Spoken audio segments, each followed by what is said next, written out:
শান্তির বার্তা সকলে ডিজার্ভ করে না। আজ মহাভারতের একটা স্পেশাল ইনসিডেন্ট খুব মনে পড়ছে, যে মহাভারতের যুদ্ধের পূর্বে ভগবান শ্রীকৃষ্ণ দুর্যোধনের কাছে শান্তির বার্তা নিয়ে যায়।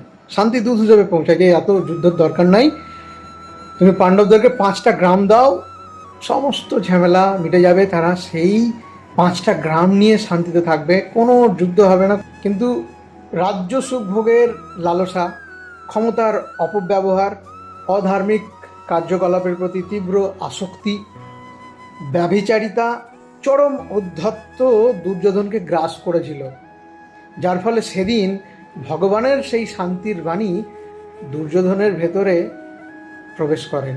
দুর্যোধন বুঝতেই চায়নি, বোঝার কোনো ইচ্ছাই ছিল না।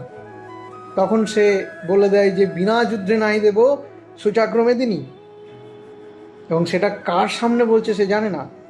অধ্যত্তের বহিঃপ্রকাশ রূপে সে ভগবান শ্রীকৃষ্ণকে বন্দি করতে চায়, বাঁধতে চায়। তখন ভগবান তার আসল রূপটি দেখায়। পরক্ষণেই সেই পাল্টি খেয়ে আবার ভগবানের চরণ ধরে, ক্ষমা চান এবং বলে আপনার জন্য 56 ভোগ রেডি আছে, আপনি গ্রহণ করুন।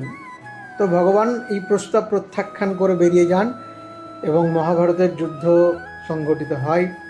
এই ঘটনা আমাদের সকলেরই জানা। মহাভারতের এই ঘটনা এটাই মেসেজ দেয় যে শান্তির বার্তাটা সকলের জন্য নয়। হরে কৃষ্ণ।